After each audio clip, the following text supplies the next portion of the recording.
thanks to our sponsors, right? Yeah, we if anyone needs any like accessibility or anything like that, it's on the screen. All the language you need around that. And then yeah, thanks to our sponsors also, Parker Staffing, and then TBS, which is blended with Parker Smith and Feek recently, which is super exciting. We'll talk more with them at the end, but yes, could not do these meetups without them. So we're very, very, very, very appreciative. And we'll have all their information as well. Once, because I'll send out a recording and all that, and you'll get a link with the whole page and everyone's, where to connect with your speakers and all that. And there'll be information about the sponsors as well. So yeah, thank you. Great. Well, welcome everyone. I'm Emily. I'm Reverb's practice director for people development, and I feel so delighted that I get to host one of these conversations. We host these meetups on a monthly basis, and it's so fun to see so many friendly faces, from our clients to consultants to other partners and colleagues in our network. So thanks so much for joining us.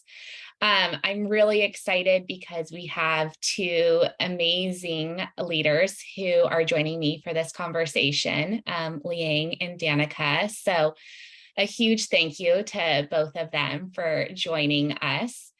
I think I'll let each of you do your own introduction, because you just have such beautiful stories. But to set a little bit of context, we're just here to have a conversation, particularly for folks who might be in HR and thinking about wanting to do more in the realm of coaching, and or maybe making some sort of transition to being a coach full-time.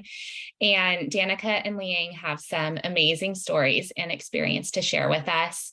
They have very different paths and journeys, and so we're so excited to learn from them. Very interactive session. I'm not the best at like managing conversation and chat and all of that. So Kylie, I totally welcome you. If there's questions from the group, to please like pop in and interrupt us. But we have a handful of questions we'll go through, and then we will definitely leave a little more time at the end for Q&A, but we're happy to take questions as they come. So Leang, why don't I kick it over to you for an introduction, who you are and what would you like to share with us today? Thank you. Well, first of all, thanks everybody for joining us. I'm excited to be here, and being a guest on this event is kind of like coming full circle. I used to live in the Seattle area, and actually like my first like set of friends I've met through the HR collective. So it's very special to be here.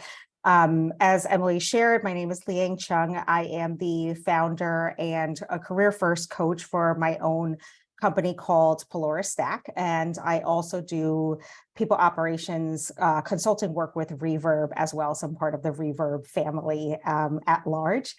Prior to starting my own business, I worked in HR, talent, people operations, led different size teams for over 15 years before I made the transition over. And just, excited to be here and chat with all of you about, what the experience was like, share, some wisdom in terms of what I've learned. And I decided to jump full, just jump into the deep end. So if any of you are thinking about that, I'm happy to share what my experience has been like. Thank you, Leang. Danika. Yeah, sure.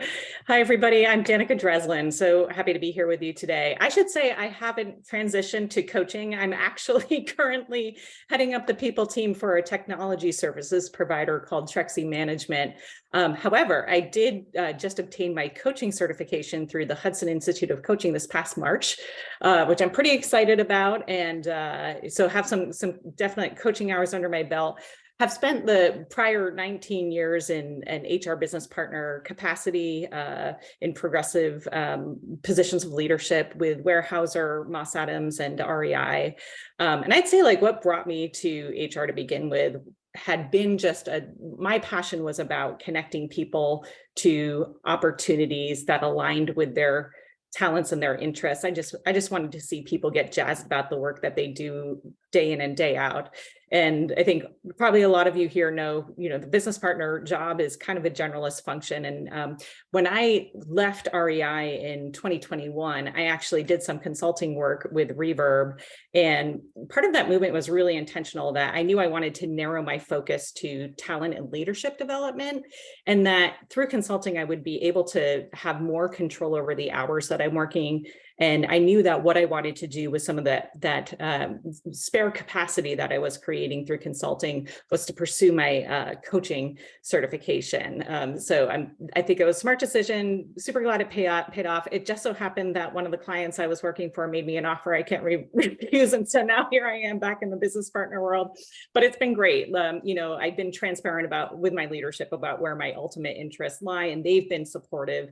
They supported my certification pursuit, both from a money and a time perspective. So it's been a win-win, and I'm having a blast in the current gig, but also looking forward to more fully focusing on development. Lovely. Thank you both for sharing. Yeah, we're really excited that we are able to represent different ways that you can, pursue coaching. So Leang, I'd love to start with you. I think folks would love to hear a little bit more about your journey to getting more involved with coaching. So can you go a little bit deeper on your story? Yeah, absolutely. So I also was in a big chunk of my HR experience was predominantly in the HR business partner practice. And so I operate more of a generalist, and I've always been passionate about coaching. And that has, regardless of the roles that I had, I always kind of found a way to, just sneak in some extra time to coach individuals throughout the organization, or make myself available. And so I knew that this is something, a craft that I wanted to refine, that I wanted to specialize in, and that I was super passionate about. And I reached a point in my career where I felt like I was ready for something more and something different. I've always wanted to be an entrepreneur. My dad was an entrepreneur, and I decided, I reached a point in my career where I felt like I'm still very marketable. I have a pretty robust network, and I had, saved up enough money so that I can get by for 2 years, living a specific lifestyle if I didn't make any money. So it was a very calculated risk that I took. And initially, it didn't start off as a coaching business. I actually started off my business as a content business that evolved into a coaching and consulting business. And it found me because as I was doing a ton of networking, I was doing a lot of speaking engagements, people would reach out to me afterwards and they would say, hey, I really found your advice helpful, or your story resonated with me. Do you ever work with people one-on-one outside of the HR profession? And I would tell them, yeah, I've worked with everybody. I'm happy to take you on as a client. So it kind of found me, and it developed organically in that way. It just, I just kind of like found myself in the right spot because it connected me with something that I worked on and refined this practice over the years, and it allowed me to work with a much broader spectrum of clients. And it allowed me to just, help people in many different ways. So it's been a great journey so far. Wonderful. Yeah. And there's a couple of things that I just wanted to kind of like highlight. There was you, especially when we were prepping for this call, you just shared how much intentionality you did have about making this change. So I think that that's something to just flag to folks, because I know people are always thinking about that, like sort of what's my plan? How much should I plan for? And you shared you had your 2 years of runway. Mm-hmm. And then the other piece I think that's really fun to hear about is just the evolution too of your business and your model, and how things have evolved over time. So yeah, thanks for sharing. Danika, I know you're in a slightly different place. You're, you decided to kind of pursue coaching. You haven't, made this like full-time jump, but it's still a very big part of what you're focusing on. So tell us a little bit more about that, how you got to this place of, pursuing a training, maybe even a little bit about how you garnered some of the support of your organization too. Oh gosh, that's A lot of questions in there. So I guess in terms of how I got support of the organization, it was interesting. When I was hired by my current employer, they actually hired me into a role that was focused on talent development, where I got to lead and implement their talent program, design and implement their talent programs. And with the exit of my boss, it kind of made sense that I would just kind of step into the head of position. But so just to say that the pursuit of the coaching certification was very much in alignment with the work that they had hired me to do. But that said, even if you weren't maybe even purely in the business partner role, I would really, if you're thinking about it, I would really encourage you to be transparent with your leadership about, this is something I'm thinking about.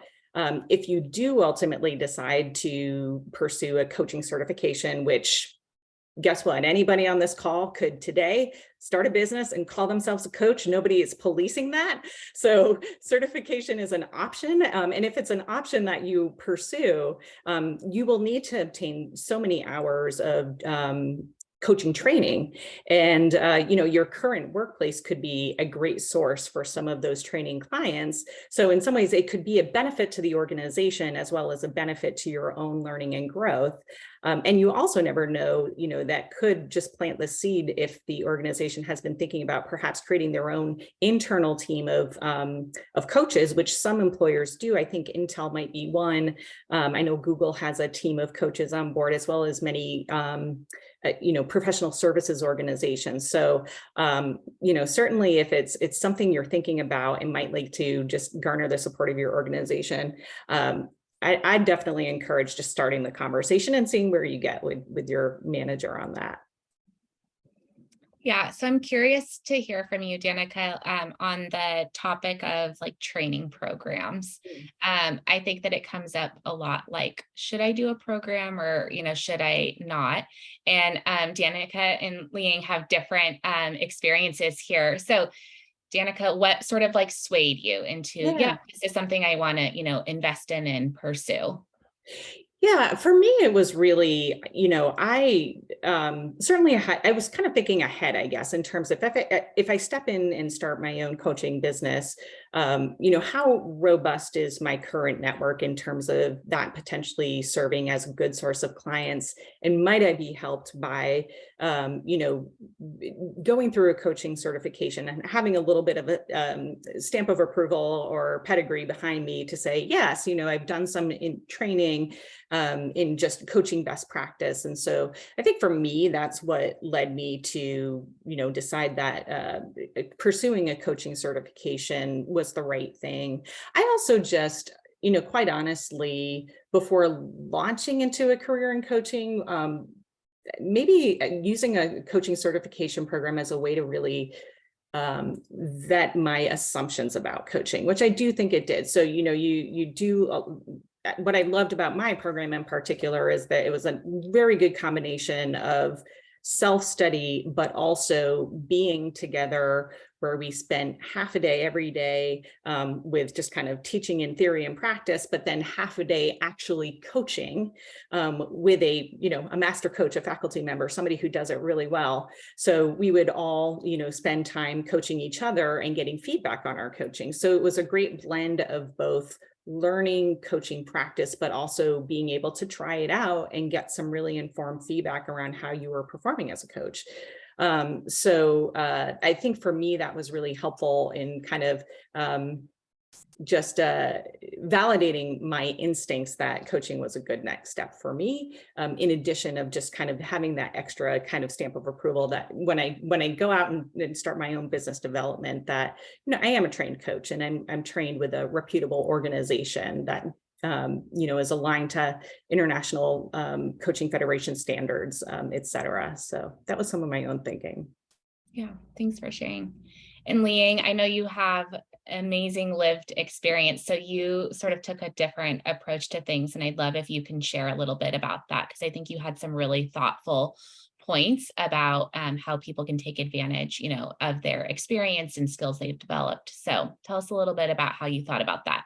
Yeah, so I thought about I thought about it for a while, whether or not I wanted to pursue a coaching certification of, some capacity. And I decided not to pursue it. Not that that's something that's off the table at some point in the future, because I'm a huge advocate for education in any form and love learning. So it is something that I'm, just kind of like put on the back burner for consideration in the future.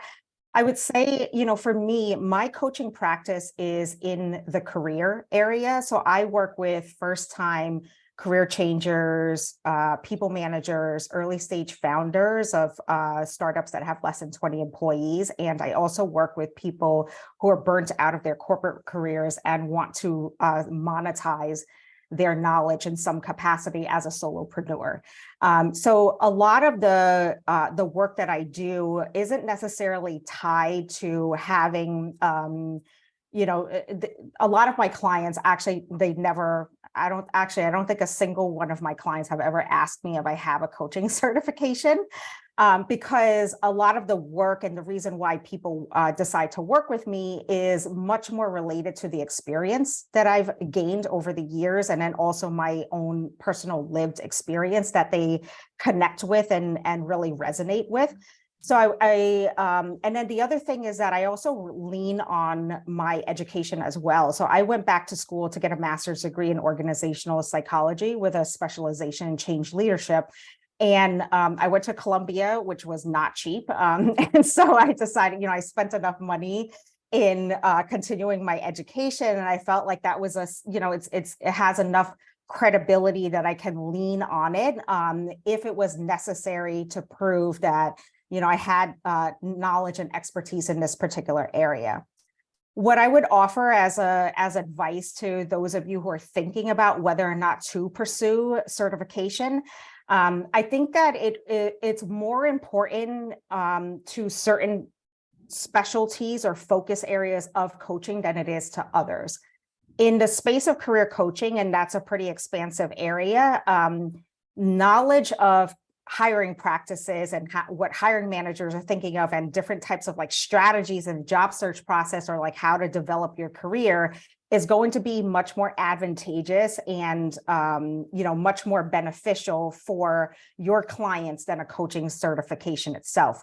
Whereas if you're looking to step into executive coaching and working directly with an employer, they're going to want to see certifications or years and years of executive experience, right, in order to qualify you as, as an executive coach. So I think, think about the area that you really want to practice in. And I didn't even mention like life coaching, again, another area where it's probably going to be your lived experience and, like what's your secret sauce in terms of like your framework and technique, that's probably going to be much more valuable. So take that into consideration as you think about, what you want to, whether or not you should invest money into a certification program. I give the same advice to people who are thinking about making a career transition. Getting more education and certification is always going to be more helpful than it is hurtful. So you're always going to gain something more, whether or not you can apply it directly to what you're doing. So it's always going to be a plus, but you're going to have to just weigh out, whether or not the time and the financial investment is going to be worthwhile for you in the short and the medium term. Great. Thanks so much for sharing. Mm-hmm. I'm curious, people often ask, like, how do we really know if we're really ready to make this transition? And, Leang, you had like some good points about there's some really intentional things that you might want to think about maybe from a financial perspective, but what are some other things that you think are important for people to tease out? Like if this is something that they really want to go after, what else should they be like asking themselves or considering? Well, the best way to find out is to do it. There's no other way to find, see if there is someone in your network that you can coach pro bono just to get into the practice and see if that's something that feels right. If you are able to make an impact, if you enjoy it. and if that's something that you would want to do at a larger scale. So I think, right now is a really great time because there are a lot of people who are in need of coaching in different capacities. So I think it's a great way to test the waters. Another thing that you can do is volunteer with a nonprofit organization and offer your services in that way. I think, just putting yourself into the shoes of a coach and actually getting that practical experience is going to be the best way for you to find out whether or not this is something that you could do in a full-time capacity, or to focus on, as your core profession and as your core career. Yeah. What else would you add, Danika? Yeah, I thought really well said, Leang. And I would add, I would really think about the type of impact you, from which you gain job satisfaction. I think something that in my training cohort, there were about 35 of us, there was kind of a skill or a inclination that we kind of had to unlearn a little bit, which was around, as an executive coach. And I think those distinctions Leang made about like what a career coach and executive coach, those might require some different tools and capabilities and knowledge that Leang spoke to. But I think especially in executive coaching, as a coach, you are not there to provide solutions and answers and deliver speedy results, which is what often a lot of us are doing in our day-to-day roles. It's what we know how to do. It's probably how we achieve success in our roles, was to be able to provide solutions. Where coaching is much more of the what we would call the slow work of really understanding what are you trying to achieve, what makes that hard, what are the barriers that are getting in your way, and really spending time peeling the onion to get to the root and really help the leader themselves find within themselves the solutions and possibilities and strengths that they can tap into to overcome some of their hurdles. So it's a lot of something you probably all very much do have already. It is a real exercise in effective listening and helping leaders connect the dots in terms of how they're processing what's going on for them and what they're sharing with you. So I think if you find reward in kind of helping another person navigate that process, understand the stories that they're telling themselves, and kind of overcome hurdles that are either real or not, that coaching might be the something to look at. If it's something where you're in there to deliver solutions, deliver quick results, maybe spend some more time just talking to a coach and learning more a little bit about that. I don't think that means that you couldn't coach, but I'm just speaking to where you might experience reward and satisfaction from. Great. Yeah, thanks for sharing. You both touched on a few practical things that people certainly can be doing, like if they're in an HR role right now. These are a few things, that you can do and think about. But what else might you offer in terms of these are things that you might be able to do now in your current role to kind of make headway or learn more? So some of that, is volunteer coaching. Maybe it's, learning more about a coach training program, but what else? And Danika, I know that you've had some really thoughtful things that you're doing in your space. Yeah, I think what comes to mind for me first is just starting with self-education, because I do think if you are in a position as an HR business partner, you will find that there are many opportunities that you can turn into coaching opportunities. But I would start with, first of all, again, talking with anybody in your network who might be a warm contact who is a coach, and just learning a little bit more about it. Also, there are a bunch of great books out there that basically will teach you how to be a coach without being in a classroom. I would recommend as one, Jenny Rogers is a pretty well-known popular author around coaching. And so I apologize, I can't remember her book name, but reach out to me to LinkedIn. I'd be happy to send it to you. But there are many others out there. If you just learn some of the basics around coaching, I think you will find that you can turn almost any problem, new problem situation that you're confronted with as an opportunity to coach. And I think kind of the key distinction when I think of kind of my business partner hat versus my coaching hat, when I go into my coaching hat, it's really about just intense curiosity and questions. So really a pursuit for learning and understanding where your leader's coming from. So if you think about it, you are probably already doing that in many ways. That, if a leader's coming to you and saying, I've got to have an important conversation tomorrow, can you help me with this?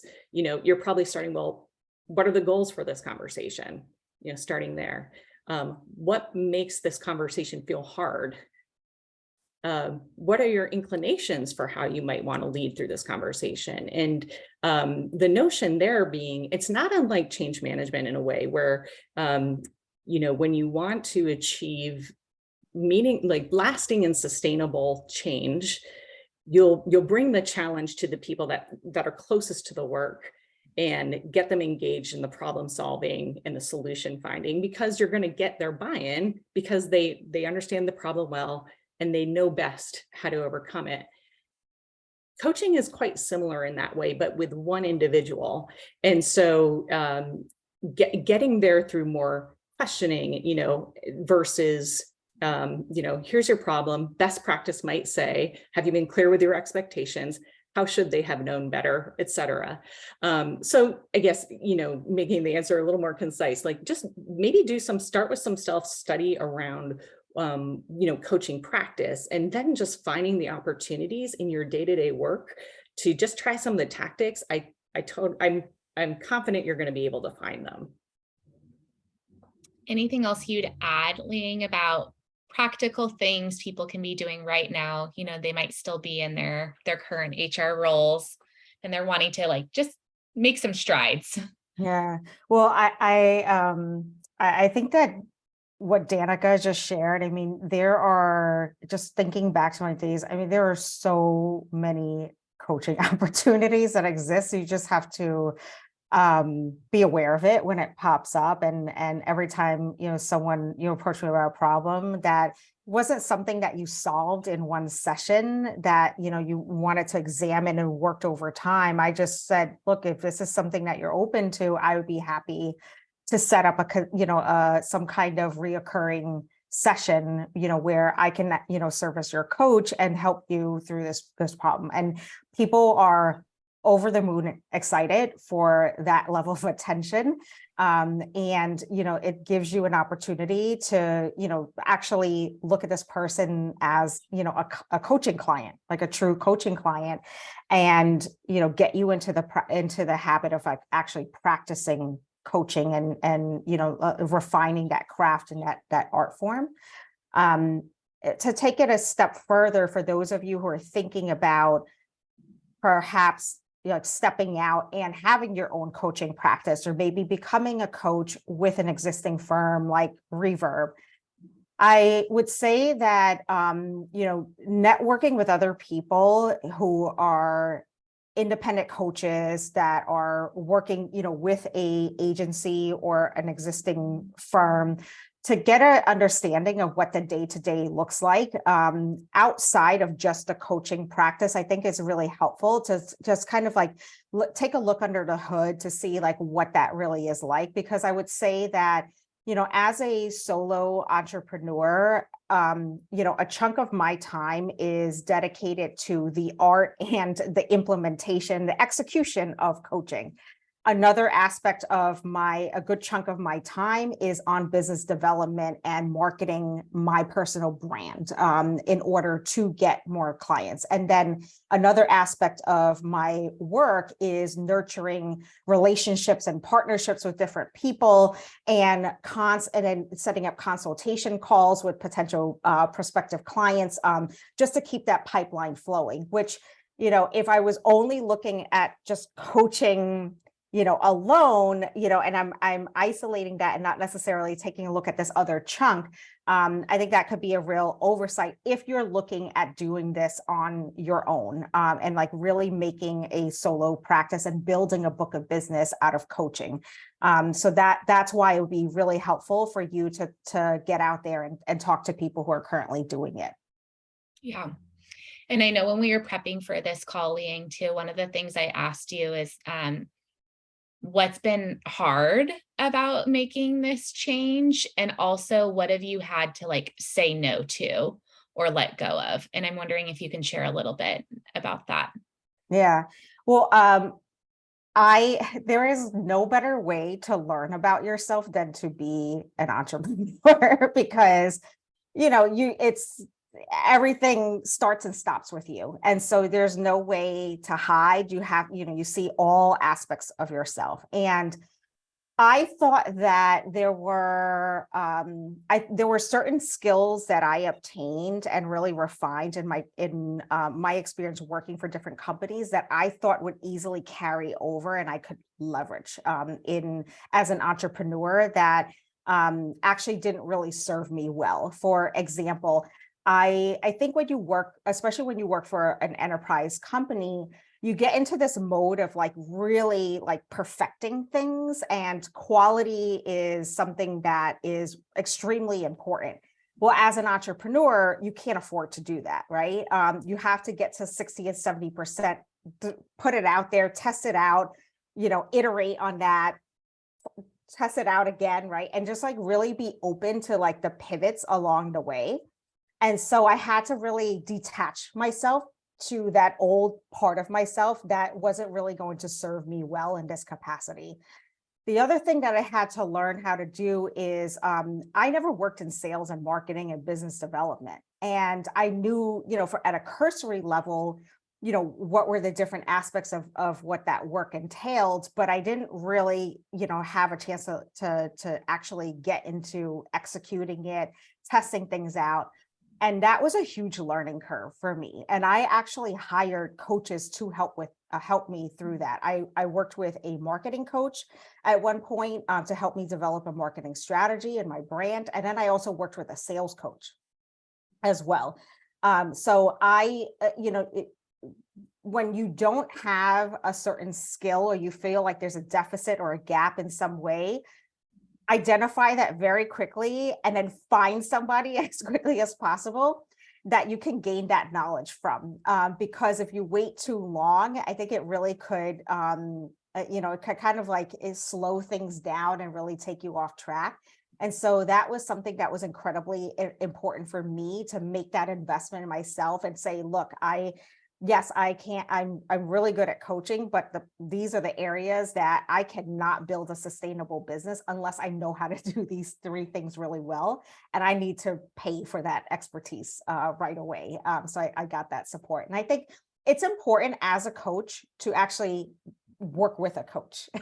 I think it's great to get exposure to different practices, different systems that they have set up, different styles and approaches. And that has been super informative for me as well, just to kind of, get that objective lens into like how other people are doing it. And I've actually been able to extract some of their best practices into my own, way of managing my business and the way in which I work for my clients as well.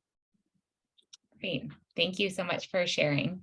Oh, Danika, I'm curious if you have any other, questions or considerations that you feel like people come to you when they're interested in learning more about your experience, or they're thinking this is something that they might do themselves. What else do people commonly ask, or are they curious about?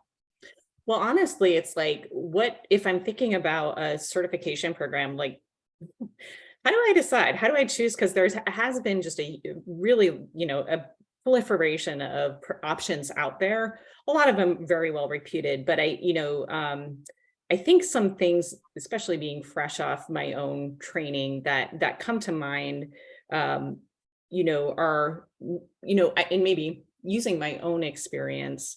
For me, it was important to find a program that had a good brand reputation, I guess. So, somebody that was a known entity in the coaching world and was aligned with the standards outlined by ICF, which is the International Coaching Federation. So, good solid practice and good, well-reputed. Also just something I was looking for personally was a match to my learning style. I knew about myself that I learned best from a blend of both like actually doing, but also self-study. Like I love to read. And so that actually was a very helpful lens when I was looking at my coaching training options, because when I applied that lens of kind of book reading, Hudson kind of popped out because through my conversations, that's another, just through the conversations that I was having with coaches of informational interviewing, what program did you use? What did you like? What did you not like? Hence, I was picking up that Hudson does kind of have a keen emphasis on, there's a lot of reading you do throughout the program, which is what I wanted. And so that kind of swayed me towards selecting Hudson. And now being on the other side of it, one thing I would absolutely encourage is, if you're looking at coaching programs, really making sure you're asking how much of the training time is done in person with I'm going to say a supervisor or a faculty member, where you do get that, just the practice of coaching with an expert, with somebody who has been doing it for a long time. So now, how much of your training time is spent doing that, practicing, and also for that time where you are practicing, what's the ratio of faculty to students? So in my experience, we were in a small group that consisted of 8 people, which I think was perfect. I think any more than 8 people might have been a little bit overwhelming, because if you think everybody gets a turn to play coach, to play client, and to be an observer. So, if you think about just how much you can, or how well you can sustain your attention for any group size, I think 8 was kind of a good number. So I would definitely be inspecting for, understanding how much practice you'll actually get with somebody who is an experienced coach, as well as how much of their attention you could expect to get through that. Because to me, that was where some of the most powerful learning came through for me. Great. Yeah, thank you for sharing that. I'm sure that there's probably going to be some burning questions from the group, but for both of you, is there anything that we, haven't touched on yet that you think is like a piece of, sage advice or wisdom that you'd like to offer to the group before we go over to Q&A? I don't know. What comes to mind is just, if you have the instinct, I just encourage you to talk to somebody who's been acting as a coach. And that, if you're on today's call, that could include me. Feel free to reach out to me on LinkedIn. I'd be happy to talk about it. But if you'd like to just scratch that itch, learn more. You can learn through people like me, or like I said, there are tons of great books out there. Or even if you just want to email me for a book list, I'd be happy to send that to you too. Yeah, for me, if any of you are, I can sometimes go into analysis paralysis. I overdo it in the front end. So if you're like me, I would say just try. Like I'm going to give you this virtual nudge to just put yourself out there, talk to a couple of people that you trust, and see if there is someone out there that you can test the waters with. And just try it out and see if it's something that could potentially excite you, because I would hate for you to just overthink it and then feel like you're overwhelmed or like you're missing something else and not get started. So that would be my advice to those of you who identify with that perfectionist, like analysis paralysis type of behavior.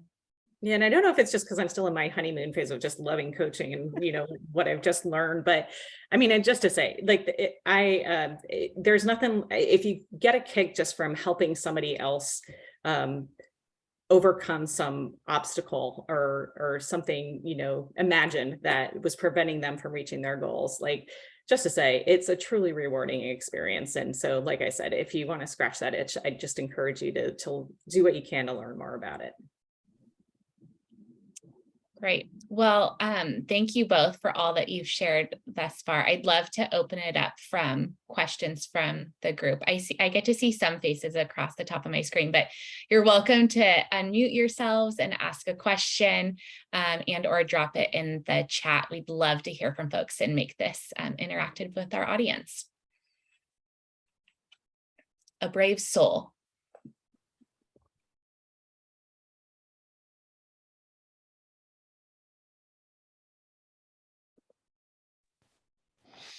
Hi there, this is Jeff Johnson. Hi, Jeff. I work with Reverb as a vendor, actually. But I do have an extensive HR background myself, and this has been a really rich experience to listen to you both talk about, hear some of the challenges that I worked into, but easily surmountable with a good head on your shoulders. What was it like, not so much from the coaching aspect, the content of what you were doing, but that shift from the relative safety of, I'm a W-2 employee, I have sponsored benefits, my taxes are a known quantity. Uh-oh, now I'm a business owner. And wait, am I the owner? Am I the employee of my business and that structure? And nobody told me about these quarterly estimated taxes. What has that shift been like? How challenging has that been for you? Leang, I imagine you could maybe Yes. take a first pass at this one. Yeah. I will say, so I used to be one of those really, I don't know, I used to love tax season. I was super organized and I always used to I got my taxes done early and I looked forward to it. And I had so much anxiety doing my taxes after that first year as an entrepreneur because I didn't feel like I was on top of things, and it was overwhelming for me. It was a brand new experience. If I had to point to, the top 3 things that solo business owners, have a lot of challenges with, and it's not something that you work through overnight. That is one of it, is like letting go of that security of a paycheck and having that direct deposit and that safety net for you is a big one. The loneliness of it is another thing that a lot of people struggle with. And then the third one is just not having somebody to like bounce ideas off. Like you don't have a partner to just kind of like work through and collaborate with. It's just you, and you kind of have to go with your gut instinct sometimes, or a lot of times, is quite challenging. And there are definitely, I will say there are definitely moments where I must have it at least once or twice a year where I think like, okay, do I need to go find a job now? Like, because it's inconsistent in terms of your business, right? Like I talked about business development and constantly building up your pipeline. So that needs to be just like this engine that you just keep going at it, right? Where you keep working it and you just keep stacking people into that pipeline and keep them moving along and nurturing them and making sure that you're putting yourself in the right area, that you're going to connect with the audience that you want to connect with and potential clients, right? That you can eventually convert into into a paying customer. And at any point in time, if you don't continue to feed that pipeline, you go dry, right? Or in a moment like we're in right now, where the market conditions are really volatile, anyone who is selling services to the tech industry, or if your target client works in this industry, it's there's some volatility that you didn't anticipate, right? And so it just the movements of your business is going to vary. And I honestly, after talking to entrepreneurs who've been in business for like 5+ years, they tell me that the first 5 years feels like that. You're still trying to like figure out, okay, when are my peak seasons? When are my, at what point should I just be focused on doing content development and networking, and and then at what point do things really pick up? And every business is going to vary. I just celebrated 3 years of being in business. Thank you. Which was a big milestone because apparently a lot of small businesses, they don't last past 2 years. And the key to it is just being able to stay the course, right? And to constantly, as you're getting new information, you're learning from the experience, I adapt things, right? I don't get, overly attached to certain things. I don't get married to, any one thing. I give myself the runway to be open, as I'm getting new information, I adapt, and now I'm at a place where I feel like I have a solid focus, and I know, I kind of have an understanding of, how I want to present myself, what my brand is about, and I also know how to sell, right? I didn't know how to do that before. I didn't know how to pitch myself. I didn't know how to connect my lived experience to like what I do now, and that, seems to really resonate with my core clients, and allows me to leverage that in order to connect with the right people and help them. So these are things that you just acquire along the way, and you get better at it, the longer you do it. So it is something that takes a little bit of time. It is a uneasy feeling, so I'm not going to sugarcoat it at all. It definitely has its ebbs and flows, but if you stay the course, I think you'll get better at it, and you'll feel much more comfortable and confident about what you're doing. Congratulations on your 3 years. That is awesome. And it's wonderful to hear from your experience too. I am a W-2 employee, so I haven't quite ventured into the world, that uneasy place that Leang was just describing. However, I did serve as 1 year as a consultant. I think what comes to, this is kind of like a theme, I think, in my answers today, which is like, ask. It's actually not that hard. I reached out to anybody in my network who had started their own business. What do I need to know about business insurance? What do I need to know about paying taxes? I asked my own tax accountant, just for instructions. So use your resources. It's not the actual tactics of it are not a huge hurdle. I love what you said, Leang, in terms of community, and that to me just raised to mind, that's, maybe one plug for considering a coaching program, because you then carry an instant community into your coaching career of the people that you were in class with and their own networks. So, but that really resonated with me. And then one thing that just came up for the folks on this call is, I think just a lot of that uneasiness, and certainly the uneasiness I'm having as I think ahead to how I'm going to launch my own coaching business, is the business development. And I think one of the things that you can do now is just to continue to pour in your heart and your soul into being the best at what you're in right now. When I still am a business partner, but, I'm thinking more over the years of my career, I was really passionate about being like the best partner I could be to my leader. And I think I know just from, when I was trying to find clients for my training program, that those are your potential business development sources in the future. The people whose trust and credibility you've gained through the work you're doing now become great advocates for you in the future. If that's the internal customers you may have right now, or even the team that you're working with, just trying to be your best partner to your teammates, to your internal customers, can really pay dividends when you're trying to build a business in the future. Great, thank you both. And thanks for that question, Jeff.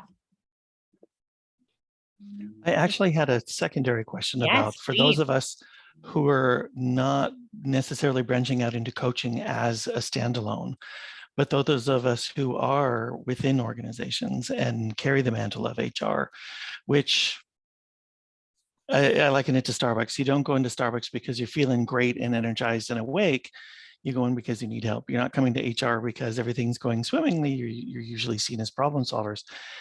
But more, Danika, talk about your experience of the coaching really rounding out your skill set so that you can become that much more, you bring that much more depth and breadth to the issue spotting and problem solving and program building within the organization as a coach, which is decidedly different from someone who is teaching or someone who is managing. That coaching relationship is very, very different.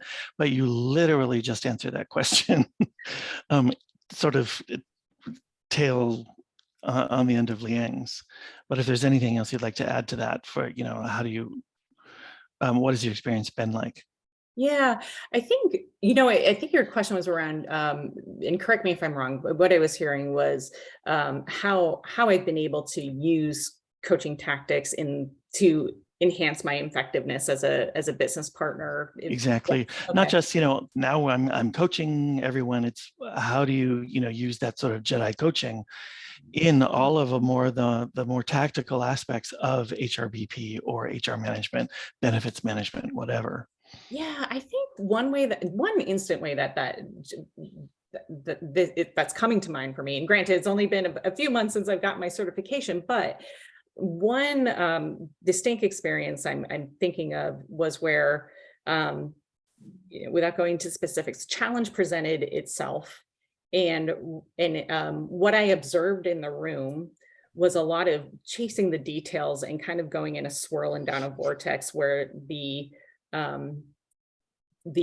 answers or options were not immediately visible.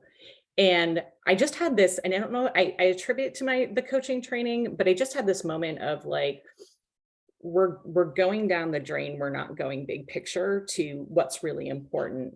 And so just like having that snap out to the 30,000 foot level and go, and actually the question truly, it was simple. It's just like, wait a second, what is important in this scenario? And it just kind of blew out the conversation to, it took the players out of the detail to what was ultimately important, and that helped filter kind of what needed to be focused on in amongst all of the context, all of the things in the system that were making the decision hard. So I think it's just a way of kind of helping. It's the capacity to help people think through complex scenarios without getting pulled into the story or getting pulled into the details and getting pulled into that vortex yourself. That's just one way that comes to mind. It's interesting. Thank you. Thank you both for and please, other people, raise your hand. I'll stop now. Good questions. They're fun. Thanks, Jeff.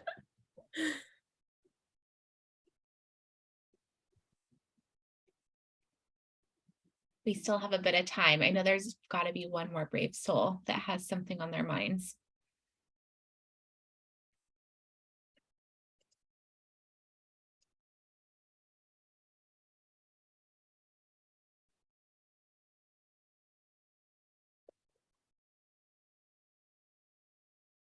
Okay, we've got one in the chat from Barrett. So how do you measure impact or success with clients?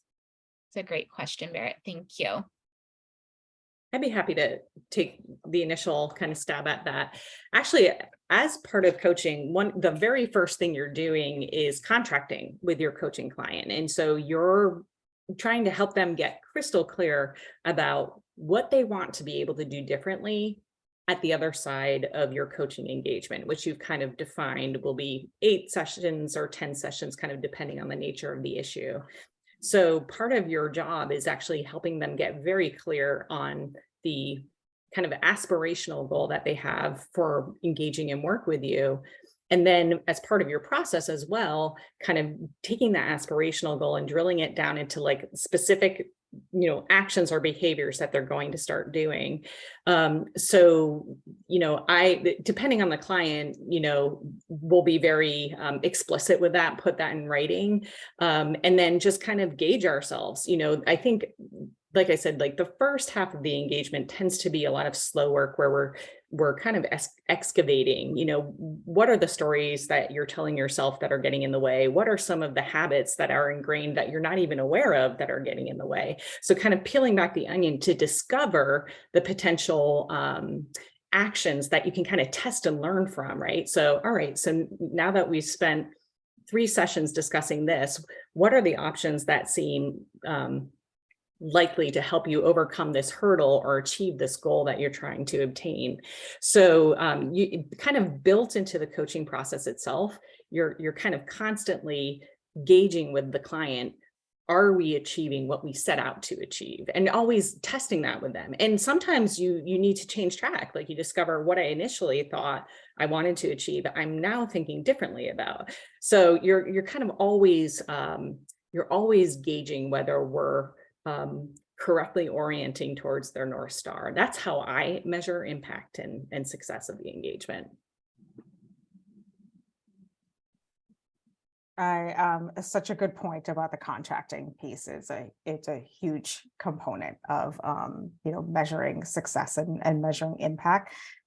In my work, especially in the career coaching piece with a lot of the career changers, is helping them see clarity and patterns that exist in their career. And a lot of times, like I had one client who was a chef at one point and then was a business analyst and then worked in corporate development. I mean, he just kind of, and then he worked in 3D printing. I mean, it was just like this very interesting mix of things. And just like through the discovery work and the coaching sessions, we learned that there were some common themes that exist in the decisions that he made and the kind of work that he gravitated towards and the kind of environment where he thrived in. And that is such a huge aha moment for my clients, is to see like, oh, I came in here confused, scratching my head and really frustrated. And now I'm leaving with an idea of what I'm about, what I have to offer, and that there has been some kind of, consistent trend or pattern that existed. And so I do have a good track record of helping my clients land a new job. So it's like at a 90% success rate. So I always, I'm really proud of that. But I think like having them see, that there are having that sense of clarity, and then also giving them the confidence, right, and the knowledge to know that they have the tools and they have the information to, present themselves in a really powerful way, and then, and obtain whatever their career goals are. That is enormous. So that's the, one of the key indicators for me that our coaching engagement has been successful. Thank you both. I have one question if we have. Yes. I know it's 1 minute. Yeah. Hi, thank you so much, Danika, Leang, for being so gracious with your experiences and your time. My question for you is, as much as you guys have helped your clients do exploration, what do you two like to do for your own self-exploration? So go ahead, Leang. Yeah, I read a ton. I listen to a ton of podcasts, and I belong to so many different communities. So I love learning from other people's stories and their experiences, and just understanding like what's going on. What kind of challenges are they facing with right now? How are they running their businesses? How are they solving different problems? And just from those three sources alone, I'm just armed with so much helpful information that I'm able to, extract from and help myself grow. So to me, that's the biggest investment of my time and for my own self-development personally. Yeah, gosh, the self-exploration is such a great question. And like, for me, what immediately comes to mind is just how like, I'm just naturally a very curious person. And for me, it's about like, I have so much I want to study right now, and it's about prioritizing, you only have so much time in the day to do it. So I do try to just protect like an hour every day where I am focused on the curiosity of the moment, or the one that's most pressing. And quite honestly, the one that's most pressing for me right now is a lot around researching business development, kind of related to this conversation. But I also, I have an interest in leadership development as well. And there's a book called Adaptive Leadership out there that I've been just wanting to like devour and, digest and make practices from. And so I guess the short answer is my practice is just to really take stock of those things that are just grabbing my attention, prioritizing as to what's going to make the most impact for me right now, and then making sure I commit like an hour every day to, indulging those resources, be it a podcast, be it a book. Yeah, it's a great question. Great question. Thank you. Well, we're officially at time, I think, venturing into 1 minute over. I just want to say thank you so much to Danika and Leang for sharing so much of yourselves with you. We are so grateful. And Kylie, I'll turn it over to you for any final words. Yeah, thank you both. I just want to hang out with all of you all the time. And thank you everyone who asked questions or took notes or listened in. I think even just like being here and showing up is a great first step. So thank you all. I did drop a link in the chat. I'm going to put it there again. It's like a 2-question survey. We would super appreciate it if you would take it, mainly just asking what topics you're interested in for next time. And I know, some of you I've seen before, some of you, maybe it was your first meetup. So we're super, super grateful to have you all here. And we're always, looking for your input, and we want to just be as relevant and helpful as possible. I did want to, just before we pop off, highlight our sponsors again. Katie, I think you're on the call. Are you here? It's like a Ouija board. Is Katie in the room? I don't think Katie's in the room. Michaela, would you mind muting and chatting about PBS and Parker? I would love to talk about them. Yeah, PBS is our broker, and they work with groups in Washington State. They specialize in super small groups. So I believe we had 3 people who were benefits eligible when they first started supporting us. And they are the kindest people with like the highest touch and best service imaginable. And then they were recently acquired by another one of our favorite brokers, which is Parker Smith and Feek, who do everything else that Parker is not able to. So multi-state, national, global, et cetera. So really great partnership. And we are super, they're under one umbrella today. Awesome. And then, oh, is she there? Did she pop off?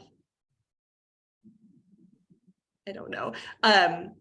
We have another, which is Parker Staffing, and they are an intelligent staffing for an evolving market. So they help businesses. Their quote is like, helping businesses thrive by connecting people with their potential. So they're a great recruiting firm, and we love them as well. So big shout out to our sponsors. Definitely would not be able to do it without them. And I will follow up again with all of the information. There'll be a recording. There'll be information about, how to reach out to Danika and Leang and how to read all of the books that they mentioned. So you'll see that in your email either tonight or early tomorrow morning, depending on how long you download. So, Awesome. Yeah, thank you, everyone. Thank you. Thank you, Leang. Thank you, Emily. You're welcome. Thank you, Good Danika. seeing you.